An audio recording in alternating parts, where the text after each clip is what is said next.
وإذ أخذنا من النبيين ميثاقهم ومنك ومن نوح وإبراهيم وموسى وعيسى بن مريم। আল্লাহ তাআলা সিরিয়াল 4 জনের ঠিক রাখলেও আমার নবীর নাম আল্লাহ সবার আগে বসায় আছে। কোন দিক দিয়ে যে যাবো বুঝতেছি না। সমস্ত নবীকে তার উম্মত যখন গালি দিছে, আপনি নির্বোধ, আপনি বোকা, আপনি পথভ্রষ্ট, সমস্ত নবী নিজেই জবাব দিছেন। কোরআনে আসছে কি জবাব দিছেন?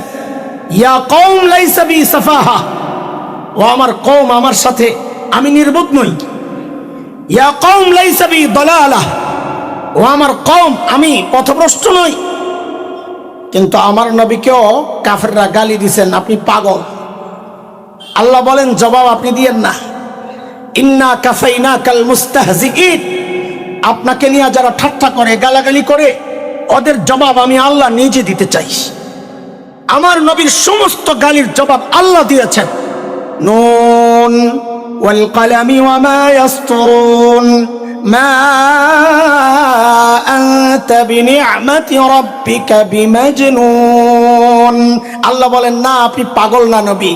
অন্য নবীরা নিজেরা বলছেন আমি পাগল না, আমি নির্বোধ না। আমার নবীর আল্লাহ কয় আপনার জবাব দেওয়ার দরকার নাই, ওদের জবাবটা আমি দিয়ে দেই, আপনি ওদিকে তাকায়েন না। এরা নিকৃষ্ট শ্রেণীর মানুষ। আল্লাহ একাধারে কিছু শব্দ বলেছেন, আমি বলি এগুলো শব্দ না, এক একটা শব্দ বোমা।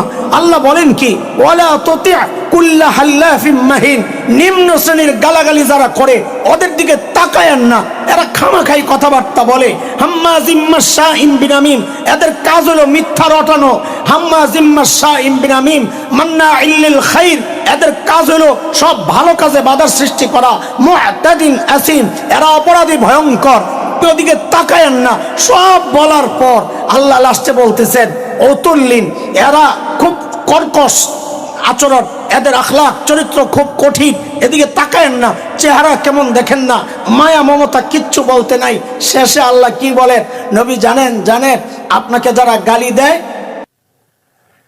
কার কথা এটা? কার কথা? কাজেটা স্পষ্ট। কিয়ামত পর্যন্ত যারাই আমার নবীকে নিয়ে কুৎসা রটাবে, কিয়ামত পর্যন্ত যারাই আমার নবীকে গালি দিবে, আমি চ্যালেঞ্জ করে বলছি সবগুলোর পরীক্ষা করে দেখায়। এখন থেকে বলবেন আল্লাহ আমার নবীকে পাঠাইছেন হার্টে। কোথায় কোথায় কেমনে হার্ট বুঝছেন তো? বিশ্ব মানচিত্রের কই পাঠাইছেন আল্লাহ? একটু জটিল কথা, মনোযোগ না হলে বুঝবেন না। আমি চেষ্টা করব সহজ করার জন্য। বলেন আল্লাহ আমার নবীকে বিশ্ব মানচিত্রের কোথায় পাঠাইছেন? হার্টে। কোথায়? হার্টে। আমি এখন থেকে যে কথাগুলো বলবো, প্রশ্ন করব ইনশাআল্লাহ, উত্তর দিব ইনশাআল্লাহ। আবার উত্তরের উপর প্রশ্ন, আবার উত্তর, আবার প্রশ্ন, আবার উত্তর, এইভাবে কিছুক্ষণ চলবে। তাহলে আপনাদের বোঝাটা একেবারেই সহজ হবে। আবারও বলেন আল্লাহ আমার নবীকে কই পাঠাইছেন? কোথায়? হার্টে কেন পাঠাইলেন? এই হার্টে কেন পাঠাইলেন শোনার আগে একটা কথা একটু মাথায় একটু বসায় রাখেন। আগে একটা বসাইছেন, কোনটা সেটা? হযরত ঈসা কাদের নবী, এটা এইখানে এক সাইডে, আরেকটা কথা এই সাইডে ঢুকায় রাখেন। বলেন আমাদের নবী ছিলেন একমাত্র বিশ্ব নবী। বলেন বলেন কথাটা বলেন। আমাদের নবী একমাত্র বিশ্ব নবীর মানে কি? এটা আমরা পরে বলতেছি ইনশাআল্লাহ।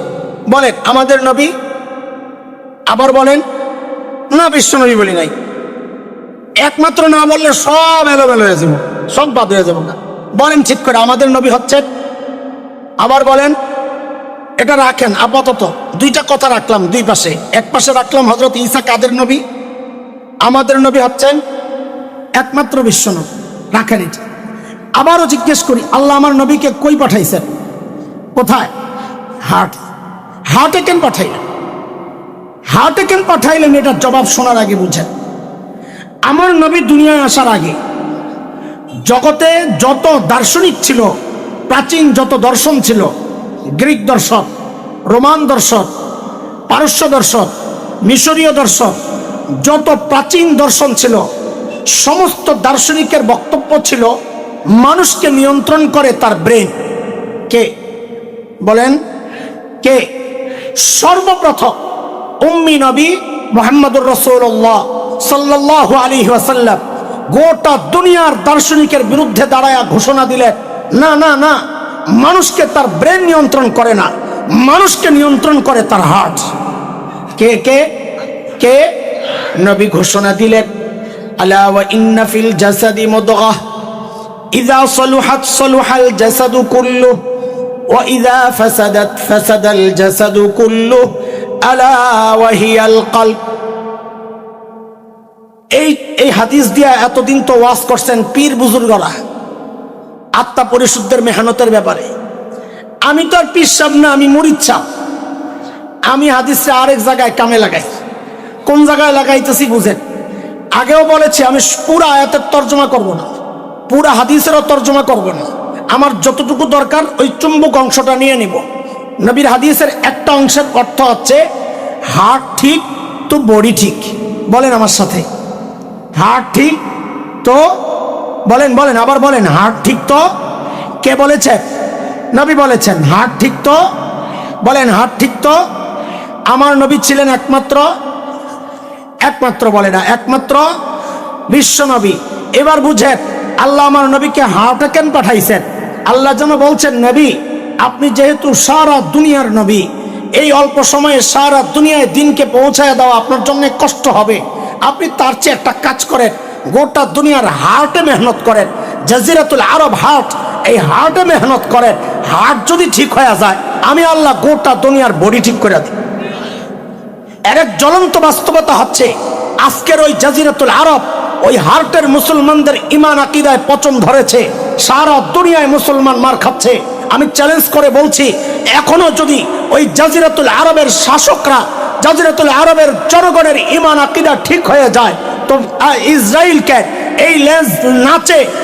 তো যে সমস্ত নিয়ামতের ক্ষেত্রে আল্লাহ অনুগ্রহ প্রকাশ করেছেন, মুফাসসিররা বলেন বুঝে নিও ওই নিয়ামতগুলো আল্লাহর দেওয়া শ্রেষ্ঠ নিয়ামত। যেমন সূরা হুজুরাতের শেষ আয়াতের আগের আয়াতে একটা নিয়ামতের কথা বলা হয়েছে। আল্লাহ বলেন, ইয়ামুন্নুনা আলাইকা আন আসলামু কুল লা তামুন্নু আলাইয়া ইসলামাকুম বালিল্লাহু ইয়ামুন্নু আলাইকুম আন হাদাকুম লিল ঈমান ইন কুনতুম সাদিকিন। আল্লাহ বলেন, বান্দা আমি যে তোমাকে ঈমানের দৌলত দিছি, ঈমানের নিয়ামত, এটা আমার পক্ষ থেকে তোমার জন্য একটা বড় নিয়ামত। এমনই আরেকটা নিয়ামতের কথা শুরুতে আমি যে আয়াতে কারিমা তিলাওয়াত করেছি সূরাতু আলী ইমরানের, ওই আয়াতে আল্লাহ বলতেছেন কি? আল্লাহ বলেন, লাকাদ মান্নাল্লাহু আলাল মুমিনিনা ইয বা'আসা ফীহিম রাসূলান মিন আনফুসিহিম ইয়াতলু আলাইহিম আয়াতিহি ওয়া ইউযাক্কিহিম ويعلمهم الكتاب والحكمة وإن كانوا من قبل لفي ضلال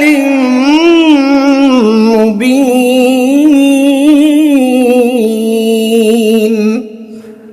আল্লাহ বলেন, আমি যে শ্রেষ্ঠ রাসূলকে তোমাদের রাসূল বানাইয়া পাঠাইছি, এটা আমার পক্ষ থেকে তোমাদের জন্য আরেকটা বড় নিয়ামত। কাজী নবী হিসাবে আখেরি পয়গম্বরকে পাওয়া, এটা আমাদের জন্য আল্লাহর পক্ষ থেকে একটা বড় শ্রেষ্ঠ নিয়ামত। এটা আমাদের নবী কত বড় নিয়ামত, এই বিষয়টাই আজকে একটু আলোচনা করতে চাই। কিন্তু আমার মাকসাদ আরেকটা, উদ্দেশ্য আরেক জায়গায়। কিছু সময় কাটাবো এই বিষয়গুলো নিয়ে, একটু নবী চিনবো। নবী সাল্লাল্লাহু আলাইহি সাল্লাম পড়েন না, আমরা আজকে একটু নবী চিনবো। চিনেন তো না? আপনারা চিনেন না? হ্যাঁ চিনেন, খুব ভালো চিনেন। আরেকটু চিনি, অসুবিধা কি? ঠিক আছে না? আরে কথা বলে না, হাও বলে না, নাও। ধর্মগঞ্জ না, ধর্মগঞ্জ। আপনাকে এই এলাকায় দৌড়ায় কি দিয়া, হাত দিয়া না পাও দিয়া? হ্যাঁ, তো ঢাকার সাথে মিল আছে, ঢাকাও পাও দিয়া দৌড়ায়। আচ্ছা বলেন তো, এই যে মাঠ, এক পাশ থেকে একজনকে ছেড়ে দিয়েছেন, ফুল স্পিডে দৌড় মার, যত শক্তি আছে, ও গোল্লা শুট ছিলেন, গোল্লা শুট খেলা, ওই গোল্লা শুটের একটা আখেরি দৌড় আছে না, চোখ বন্ধ করে দাঁত পাত খিচ্চা দৌড় মারে যে, ওই রকম একটা দৌড় মারছে। ওই পার যাওয়ার পর তার হাত দুইটা ভাঙা দেওয়া হয়েছে। তাকে বলা হলো আগের মতো স্পিডে ফেরত যা। পারবে? পারবে না। কেন? আপনাকে ধর্মগঞ্জ তো পাও দিয়া দৌড়ায়, পাও তো খোলাই আছে, হাতে না বাঁধছে। হাত বাঁধলে দৌড়ের স্পিড কেন কমে যায়? হাত দৌড়ায় না ঠিক, তবে হাতের একটা ভূমিকা থাকে। কি ভূমিকা? পা যখন চলে হাতগুলা নড়ে চড়ে, আর পাকে বলে দোস্ত তুই একা না, তোর সাথে আমরাও আছি। এইটা বললে পা চলার মধ্যে গতি পায়। তা আমরা তো পায়ের ভূমিকায় আছি, কথা তো আমিই বল। এখন আপনারা যদি একটু সাথে নড়াচড়া না করেন, একটু ইয়েস নো হ্যাঁ সুবহানাল্লাহ আল্লাহু আকবার না বলেন, তো আমার চলার গতি কমে যাবে। বুঝে আসছেনি কথা? এখনো তো কথা কয় না। হ্যাঁ, আমার সাথে বুঝে বুঝে কথা আগাইতে হবে, একদম চেইন কথা, একটার সাথে আরেকটা জোড়া লাগানো। মিস করলে বোঝানো কঠিন হবে। এক মনোযোগ সহ কথাগুলো শোনা লাগবে ইনশাআল্লাহ। সময়ের কিছু ফিতনা আমার টার্গেট, কিন্তু সেটা এখনই বলবো না। কেন? শুরুতে আমি নবী চিনাবো, এটা মানুষ খুব মজা পায়। আপনাদেরকে মজা দেওয়ার জন্য এই মজার কথা বলবো না। নবীর আলোচনা করলে মজা লাগে, ইমানদার হিসাবে ঠিকই তো আছে, কিন্তু আমার মাকসাদ আর একটা। বলে কি মাকসাদ? বলে বাচ্চাদেরকে ডাক্তারের কাছে নিয়ে গেলে ডাক্তার যদি বুঝে ওকে ইঞ্জেকশন পুশ করা লাগবে, তো ডাক্তার কিন্তু ধৈর্য ইঞ্জেকশন ঢুকায়া দেয়, ওরে একটা চকলেট দেয়, একটা খেলনা দেয়, ওইটা নিয়ে ব্যস্ত থাকে। ডাক্তার আস্তে আস্তে ইঞ্জেকশন রেডি করে। যখন রেডি হয় তো বাচ্চাটারে জিজ্ঞেস করে, আব্বু পিঁপড়ার কামড় খাইছো কোনো সময়? খাইছি। ব্যথা লাগে? ওটা ভাবলিস। তো ডাক্তার তখন বলে দেখো তো দেখো তো এমন নাকি এমন নাকি, তো আস্তে করে ঢুকাইয়া দেয়। এখন আর কানতে শানতে পারে না। কেন? মুখে হইল চকলেটের ঘুষ, খানার ঘুষ সবচেয়ে মারাত্মক। ওই ঘুষ মুখে দিছে। আবার একটু আগে ভাবলইছিল ব্যথা লাগে না, এখন তো দাঁত পাত খিচ্চা রয়েছে যে কানতে হতে পারে না। বুঝে আসছে না?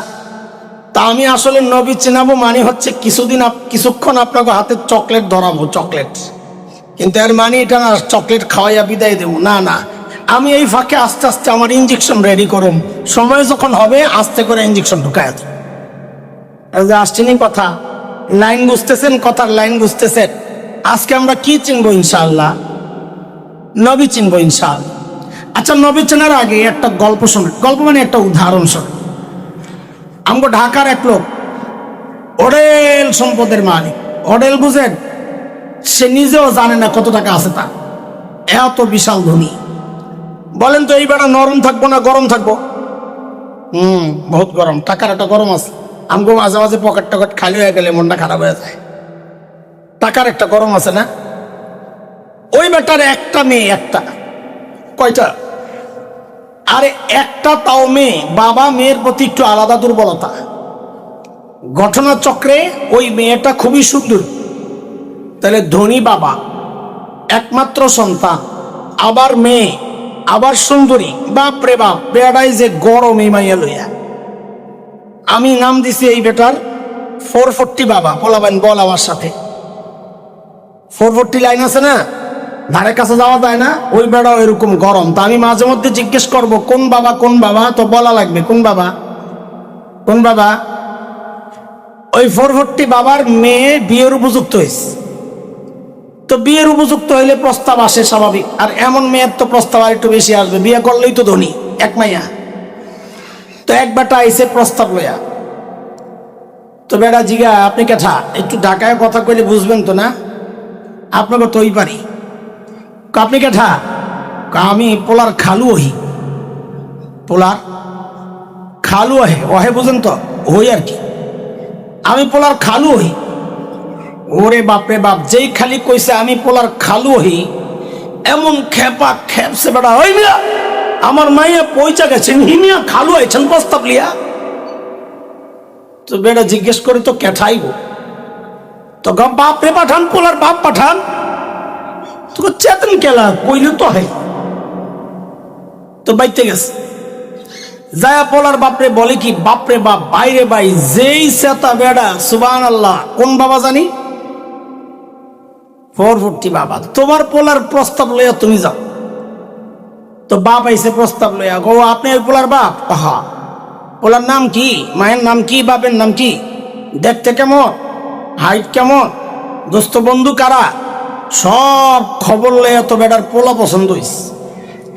এবার আপনাদের কাছে আমার জিজ্ঞাসা, এই বাবা তার মেয়েকে বিয়ে দেওয়ার জন্য যখন সিদ্ধান্ত নিলেন, তো মেয়েকে যখন শাড়ি কিনে দিবেন, শাড়ি দামিটা দিবেন না কম দাম? কেন? টাকার অভাব নাই, তার খরচের জায়গাও এই মেয়ে ছাড়া আর নাই। তো শাড়ি কিনে তো দামিটা, গয়না কিনে তো দামিটা, প্রসাধনী কিনে তো দামিটা, সব দামি দামি জিনিস দিয়া সাজায়া তারপরে মেয়েটারে বিদায় দেয়। এমনই তো হওয়ার কথা নাকি? কথা বলেন দোস্ত। একজন বাবা তার মেয়েকে যতটা ভালোবাসে, আল্লাহ সুবহানাহু ওয়া তাআলা তার প্রিয় হাবিব সাল্লাল্লাহু আলাইহি ওয়াসাল্লামকে তার চেয়ে 1000 কোটি গুণ বেশি ভালোবাসে। একজন বাবা যদি তার মেয়েকে বিদায় দেওয়ার ক্ষেত্রে সব সেরা সেরা জিনিস দিয়ে বিদায় দেয়, তাহলে আমাদের বুঝে নেওয়া এটা, আল্লাহ তার প্রিয় হাবিবকে দুনিয়ায় বিদায় দেওয়ার সময় আমার নবীকে সব সেরা সেরা জিনিস আর বিষয় দিয়া তারপরে আমার নবীকে দুনিয়ায় পাঠাইছেন। এখন আমরা শুনতে থাকবো কি সেরা দিছেন, এটা শুনতে থাক। চলে, সর্বপ্রথম হচ্ছে প্রস্তাবের ব্যাপার। আল্লাহ সিদ্ধান্ত নিয়েছেন, আমি আমার নবীকে প্রস্তাব দেওয়া ছাড়া দিব না, চাইয়া নিতে হবে। আমার নবীর দাম আছে। দুনিয়ার মানুষের নেচার হচ্ছে যেই জিনিস অর্জন সহজে করে ওটার দাম দিতে চায় না। কথা বলেন না? দেন না, আলুর দাম নাই, অনেক হয়তো আলুর দাম নাই, আমাদের পেয়ারার দাম নাই, পচা আপেল কিনে 300 টাকা 400 টাকা দিয়া, পেয়ারা খাইতে চায় না 50 টাকা দিয়া, সস্তায় পায় যায়, দাম নাই। আল্লাহর সিদ্ধান্ত, আমি আমার নবীকে চাওয়া ছাড়া দিব না, প্রস্তাব দিয়ে নেওয়া লাগবে। বলে প্রস্তাব কে দিবে? বলে খালু মালু চলবে না, মনে আছে তো কথা, আগের মনে রেখেন সব। প্রস্তাব কার দেওয়া লাগবে?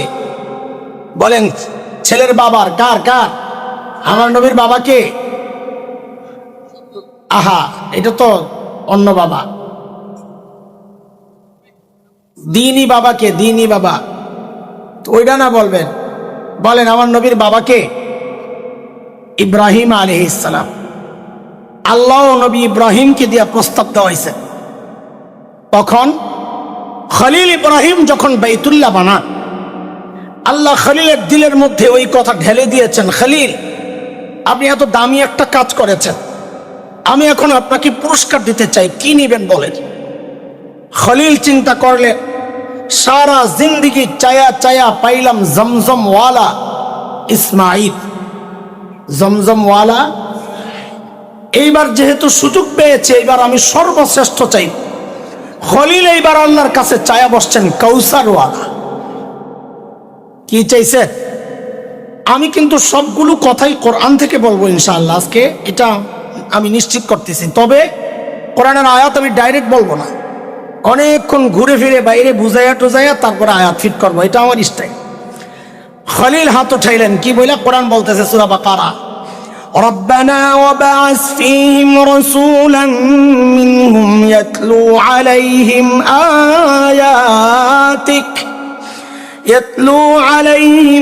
آياتك ويعلمهم الكتاب والحكمة ويزكيهم إنك أنت العزيز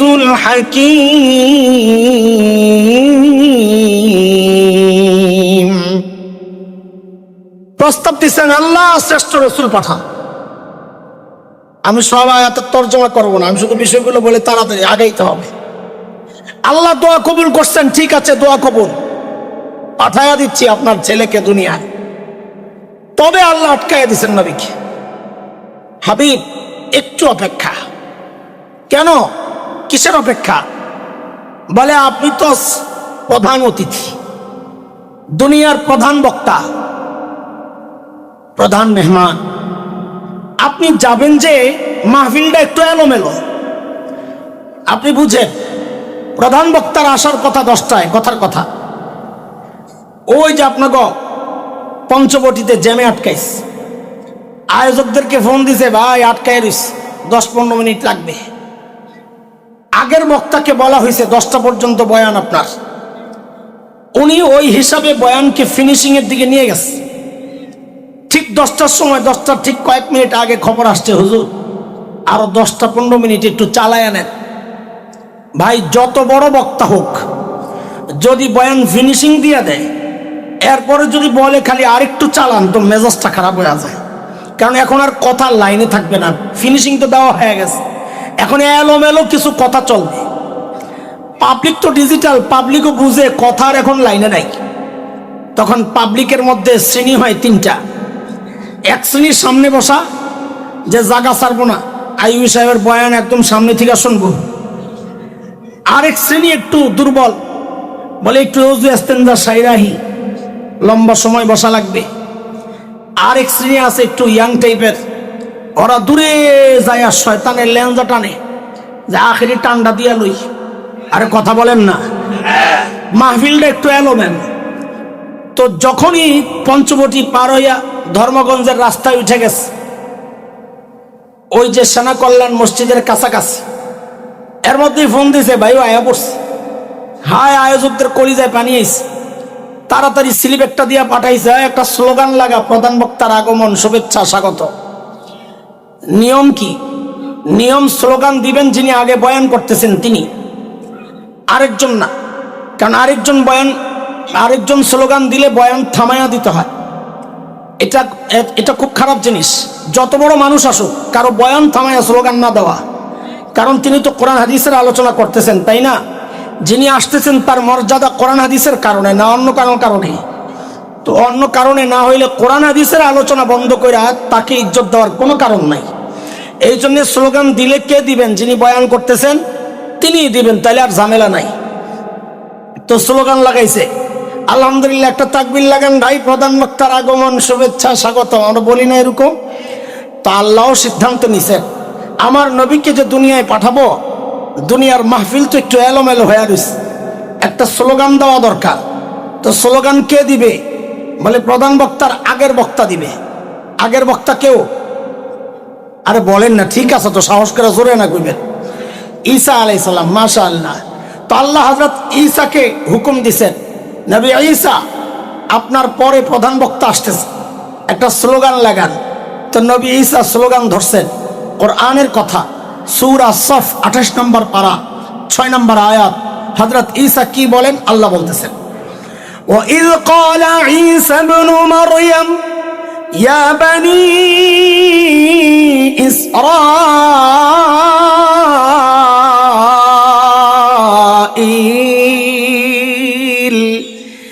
إِنِّي رَسُولُ اللَّهِ إِلَيْكُمْ مُصَدِّقًا لِمَا بَيْنَ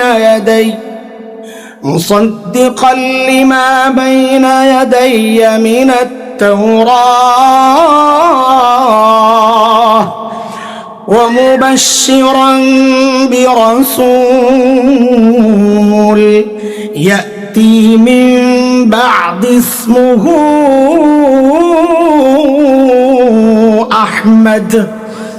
ও বনি ইসরাইল, শোনো শোনো, এতদিন তো আমি বয়ান করছি, এখন সুসংবাদ গ্রহণ করো, আমার পরে প্রধান বক্তা আসতেছে, যার নাম হচ্ছে আহমদ।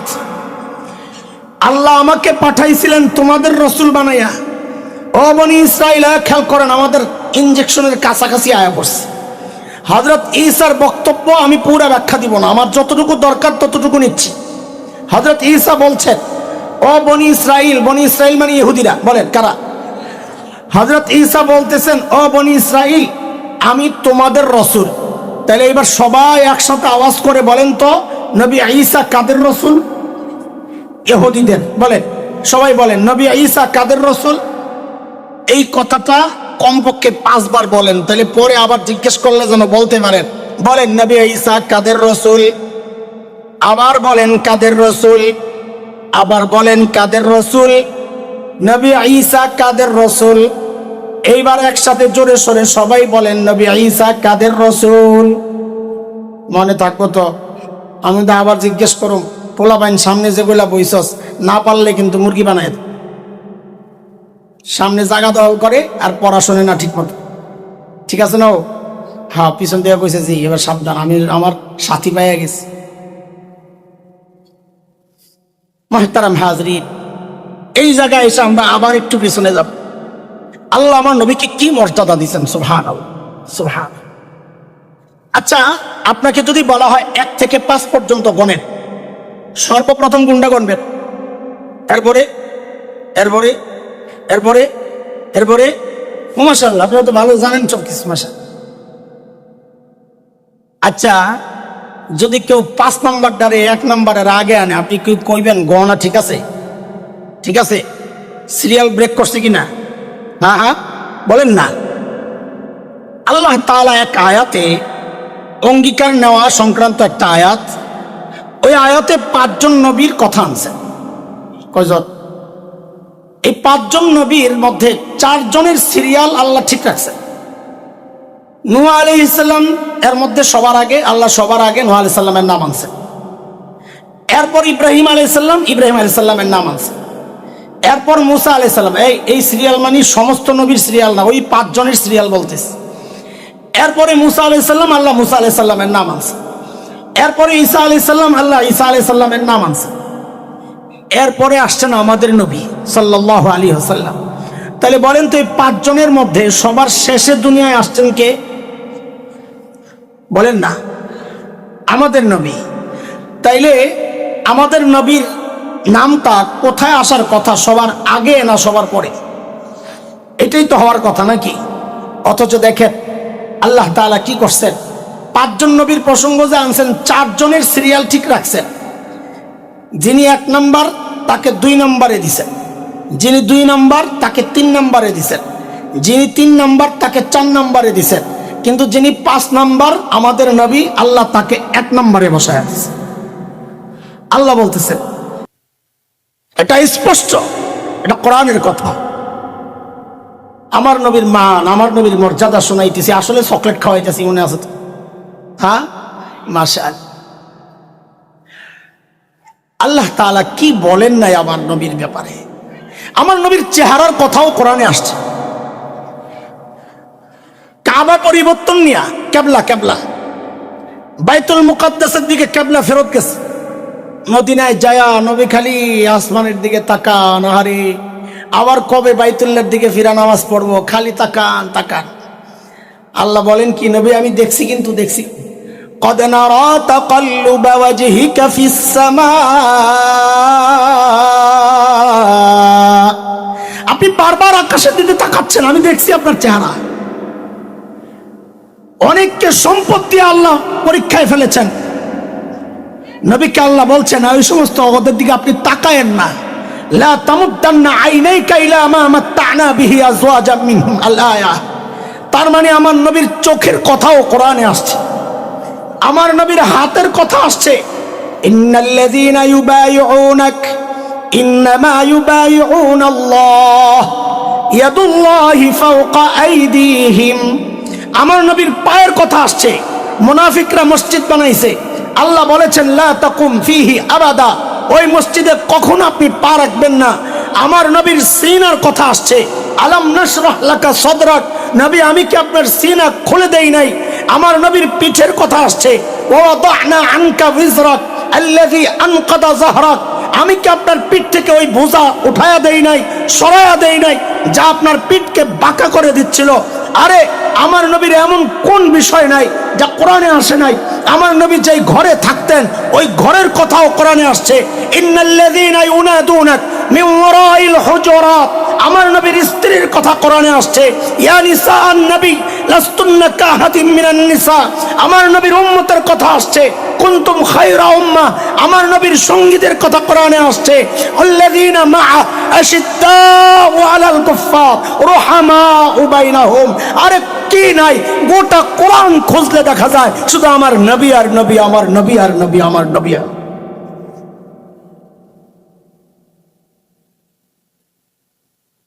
হযরত ঈসা কাদের নবী? মনে আছে তো? মনে আছে? আচ্ছা, এবার আস্তে আস্তে যাওয়া যায়, একটু জমছে তো না? মনোযোগ একটু আসছে? জরুরি কথাগুলো বলা যাবে? আচ্ছা ঠিক আছে। ওই যে বাবা, মনে আছে? 440 বাবা, সাবাস। আচ্ছা, ওই বাবা কি তার মেয়েকে এমন কোন ছেলের কাছে বিয়ে দিবে যার বাড়িঘর নাই? দিবে? আমি আপনি দিব? ওই বাবা তো প্রশ্নই আসে, হুজুর এই জায়গায় তো ঝামেলা। কি ঝামেলা? আপনি বললেন আল্লাহ নবীকে সব সেরা সেরা জিনিস দিয়ে সাজায় পাঠাইছে, কই? এক জায়গায় তো ঝামেলা। বলে কি? কই পাঠাইলেন কোথায়? দুনিয়ার সেরা সুন্দর জায়গা হচ্ছে সুইজারল্যান্ড। কই আল্লাহ তো নবীকে সুইজারল্যান্ড পাঠাইলেন না। দুনিয়ার সেরা সুন্দর জায়গা যাকে ভূস্বর্গ বলা হয়, দুনিয়ার জান্নাত কাশ্মীর, কই ওখানে তো পাঠাইলেন না। আল্লাহ পাঠাইলেন কোথায়? জাজিরাতুল আরব। বলেন আমার সাথে, আপাতত শব্দটা বলেন, পরে আমরা চেঞ্জ করব। বলেন কোথায় পাঠাইছেন? কোথায় কোথায়? জাজিরাতুল আরব। জাজিরাতুল আরবের ভৌগোলিক অবস্থা আর অবস্থানটা একটু বুঝাই। ভৌগোলিক অবস্থা কেমন? খলিল ইব্রাহিমের জবানে আসছে সূরা ইব্রাহিমে, ওয়াদিন গায়রি জি যারা, বৃক্ষলতাহীন জলশূন্য বালুকাময় জায়গা, খাবার নাই, পানি নাই, ফল নাই, ফসল নাই, গাছগাছালি নাই, মরু প্রান্তর, পাহাড় পর্বত, এগুলা এমন একটা অনুর্বর জায়গায় আল্লাহ আমার নবীকে কেন পাঠাইলেন? এটা একটা প্রশ্ন। প্রশ্নটা বুঝছেন না আপনার? সুন্দর জায়গায় না পাঠায় ওই জায়গায় কেন পাঠাইলেন? কই পাঠাইছেন বলেন তো, সবাই বলেন তো। এবার বুঝেন জাজিরাতুল আরবের ভৌগোলিক অবস্থানটা। বিশ্ব মানচিত্রে জাজিরাতুল আরব আছে কোথায়? আপনি যদি তাকায়া দেখেন, মানচিত্র খুলে, তো দেখবেন তিন দিকে পানি। কয় দিক? তিন দিকে পানি। কেমনে? ওই যে পারস্য উপসাগর, ওমান উপসাগর, আরব উপসাগর, ভারত মহাসাগর, পশ্চিমে লোহিত সাগর, এই তিন দিক পানি। জমিনের সাথে একদিকে লাগোয়া জর্ডানের দিক থেকে। তাইলে ফাঁকা কয় দিক? পানি কয় দিক বলেন? সবাই বলেন। লাগা কয় দিক? ঠিক মানুষের দেহে, মানুষের যে হার্ট আছে, হার্ট কলব, এই কলবের অবস্থানটাও ঠিক এইরকম। তিন দিক শূন্য, একদিক ঝুলে আছে শরীরের সাথে লাগা। এই জন্যে ভূবিজ্ঞানীরা জাজিরাতুল আরবের নাম দিয়েছেন জিওগ্রাফিক হার্ট।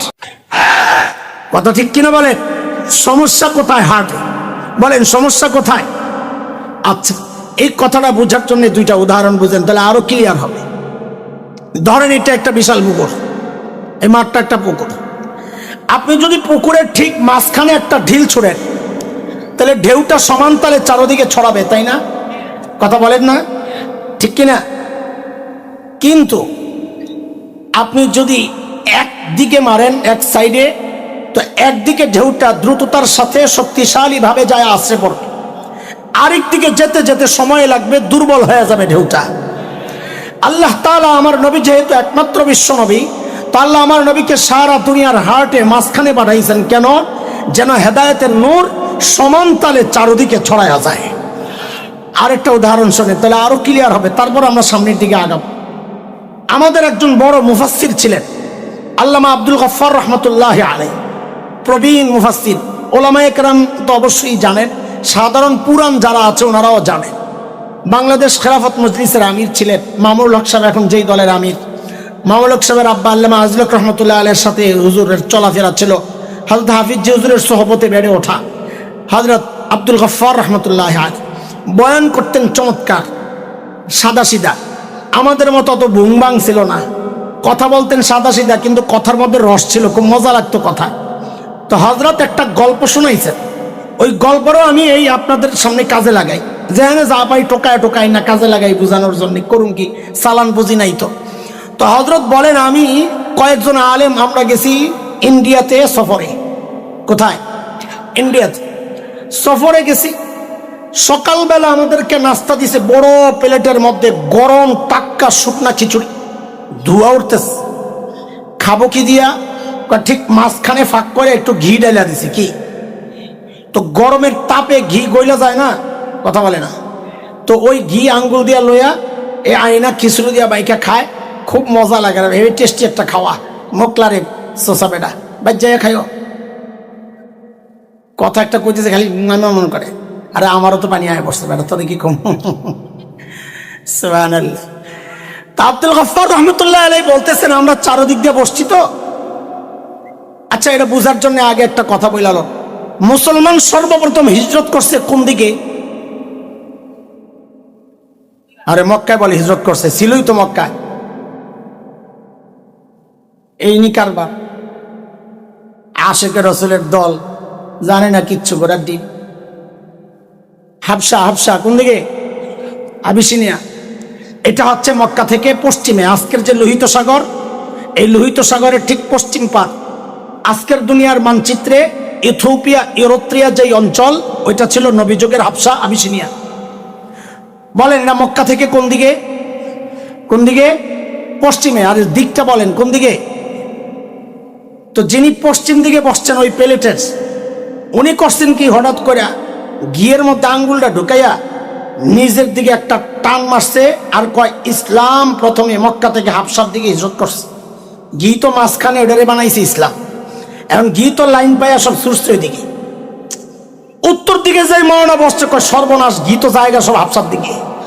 উনি আর দেরি না করে আঙ্গুলটা ঢুকায় নিজের দিকে একটা টান মারে আর বলে, এরপর ইসলাম মক্কা থেকে মদিনার দিকে হিজরত করছে। আব্দুল গাফফার সাহেব কয়, কারবারটা দেখছো মৌলবী গ, ঘি তো সব চলে যাচ্ছে হাবশার দিকে, আর কোন দিকে? মদিনার দিকে। আব্দুল গাফফার সাহেব বলেন, আমি আর দেরি করলাম না, তাড়াতাড়ি হাতাগুলারে বইটা ঘিডারে পুরা খিচুড়িতে মাখলাম আর বললাম, এরপর ইসলাম গোটা দুনিয়ায় ছড়াইয়া গেছে। ও দোস্ত, আল্লাহ ইসলামকে দুনিয়ার মাঝখানে এজন্যই পাঠাইছেন, যেন সমানভাবে চারদিকে ছড়াইয়া যাইতে পারে। এটাই তো প্রমাণ যে আমরা বাংলাদেশের মুসলমান ইসলাম পাইছি কচুরি পানার ভাষা, কোনো ইসলাম না। সাহাবীদের হাত ধরে এই জমিনে ইসলাম আসছে। এই জন্যে বলি, এই জমিনের ইসলাম অনেক গভীরে পুঁথিত। আলহামদুলিল্লাহ, এই জমিন থেকে ইসলাম নিশ্চিহ্ন করার স্বপ্ন যারা দেখে, ওরা আমাদের ইতিহাস জানে না। আমরা কচুরি পানার মতো ভেসে আসি নাই, আমাদের গোড়া অনেক গভীরে পুঁথিত। আল্লাহর কসম, এই জমিনের ইতিহাস এটাই, যারা এই জমিন থেকে ইসলাম নিশ্চিহ্ন করতে এসেছে, অতীতের ইতিহাস সবাই নিজেরাই নিশ্চিহ্ন হয়ে গেছে, নিজেরাই নিশ্চিহ্ন হয়ে গেছে। এই পর্যন্ত যা বলছি কথা মনে আছে? বলেন বলেন, তাড়াতাড়ি বলেন, মনে আছে? আমার নবী কি ছিলেন? হযরত ঈসা কাদের নবী, বিশ্ব নবী মানে কি বুঝেন? না না, জবাব না, আপনারা জানেন না, হুদা খামা কথা। আমি কি কই শোনেন, এরপরে দেখবেন ওটা জানেন, কিন্তু এটাই যে কথা আমি বলবো এটা হয়তো নাও চিন্তা করছে। বিশ্ব নবীর মানে তিনটা।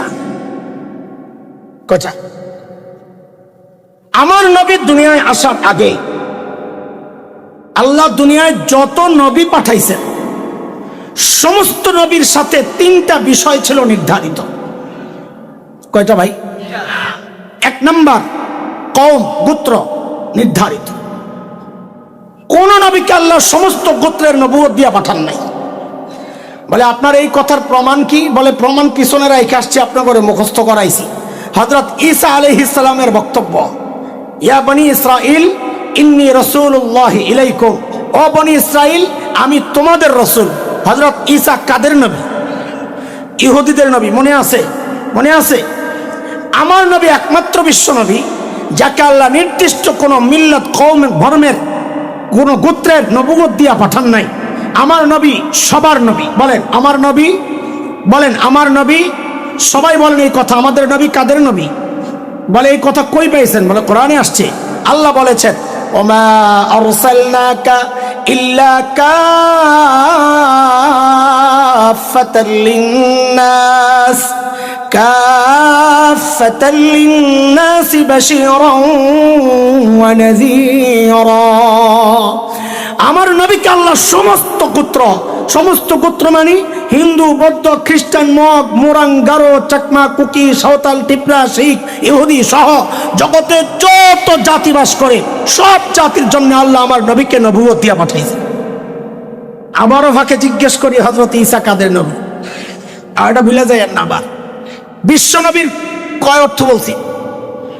এক নাম্বার, কওম নির্ধারিত, আমার নবীর কওম নির্ধারিত না। দুই নাম্বার, আমার নবী দুনিয়া আসার আগে আল্লাহ যত নবী পাঠিয়েছেন সমস্ত নবীর অঞ্চল এরিয়া ছিল নির্ধারিত, এরিয়া ছিল। বলে প্রমাণ তো আমাদের কাছে অনেক আছে, কিন্তু ওদের একটা প্রমাণও দেখি। আজকে বাজারে একটা বই পাওয়া যায়, বাইবেল নাম, কি নাম? বাইবেল কার উপর নাজিল হইছে? বাইবেল কার উপর নাজিল হইছে?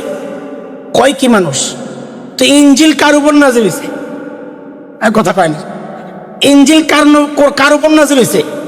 তো ইনজিল ঈসা নবীর, বাইবেল ঈসা নবীর। ঈসা নবীর উপর কি দুই কিতাব নাজিল হইছে নাকি? আমার অনেক কথা কন না, হ্যাঁ কথা বলেন। আজকে সব পরিষ্কার হওয়া দরকার, একদম ক্লিয়ার করা দরকার।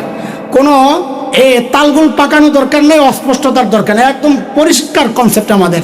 বলেন বাইবেল কার উপর নাজিল হইছে? আবারও কয় ঈসা নবী। তো ইনজিল কার উপর? এই মাদ্রাসার পোলাপাইন আছে না? কে কে আছো মাদ্রাসার ছাত্র? দেখি হাত ওঠাও তো। না, মজমায় তো বেশি নাই, ডরে ওঠায় না, আল্লাহ ছুটি ছাড়া আইছি ধরা খাম দেখতে। আমি চেহারা দিয়ে সব মাদ্রাসা পোলাপাইন হাত ওঠায় না, ওস্তাদরাও আছে। একটা পড়া শিখাইতাম আর কি। আচ্ছা, কেউ লেখা রাখলে রেখা লাগবে, ও ছোটরা বুঝবে না। ফামুন তামুন জাইদুন আসা, চারটা শব্দ মুখস্থ রাখলে কোন কিতাব, কোন ভাষায়, কোন নবীর উপর নাজিল হয়েছে এটা মুখস্থ থাকবে, আর পেসপুস লাগবে না। ফামুন তামুন জাইদুন আসা। ফামুন, ফা ফুরকান মানে কোরআন, আইন আরবি, মিম মুহাম্মদ সাল্লাল্লাহু আলাইহি সাল্লাম। তামুন, তা তাওরাত, আইন ইব্রানি, মিম মুসা আলাইহিস সালাম। জাইদুন, জা জাবুর, ইয়া ইউনানি, দাল দাউদ আলাইহিস সালাম। আসা, আলিফ, ইনজিল, সিন সুরিয়ানি, আইন ঈসা আলাইহিস সালাম। ইনজিল নাজিল হয়েছে সুরিয়ানি ভাষায় হযরত ঈসা আলাইহিস সালামের উপর। কয় তাহলে বাইবেল নাজিল হয়েছে কার উপর? কয় বাইবেল কোনো আসমানি কিতাবই না, নাজিল হইব কোত্থেকে? বলেন বাইবেল কোনো আসমানি কিতাব? স্পষ্ট করেন, বাইবেল কোনো আসমানি কিতাব? তো কি এটা? এটা খ্রিস্টানদের বানানো কিতাব, এটা খ্রিস্টানদের। বলেন খ্রিস্টানদের। হযরত ঈসার উপর নাজিল হওয়া কিতাবের নাম জোরে সোরে বলেন কি? ইনজিল।